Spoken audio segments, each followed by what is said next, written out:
right, here is another problem. This is number 18. This is a problem that you see in a lot of AP tests, in calculus courses, and it demonstrates the knowledge that a student knows about continuous functions. Continuous functions. Now, with continuous means that there is no, well, technically it means the limit as x approaches the value c of f of c, or f of x, sorry, has to equal the value at f of c. If that is true, if the limit exists and that value equals the value of the function, then a function is continuous at c. All right, continuous at c.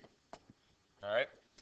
However, most students know continuous as continuous being no holes, gaps, and vertical asymptotes. And that's a good definition, and that serves you well when you're in pre-calc and probably back in Algebra 2 and Algebra 1. However, that really does not define what continuous really does and what you're looking for.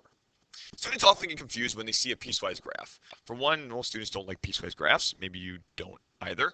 However, they actually help determine whether a student really understands what continuous means.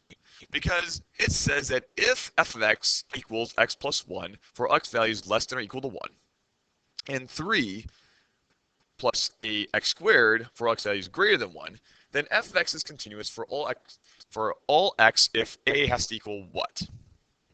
Well, in this, we need to find what a is. Well, a is a constant. It is also coefficient x squared in that second equation. X is our independent variable. Okay, that is what we plug in for those different values, all for these x values. Now, it's a piecewise graph, and many students sometimes get a little confused because they're wondering, all right, why? How can I find this? I have two different variables. Well, the key lies with continuity. Remember that there can be no holes, no gaps, no vertical asymptotes, and that the limit has to equal the value of the function. So with a piecewise graph, piecewise functions are very commonplace or very common to have gaps. Gaps that occur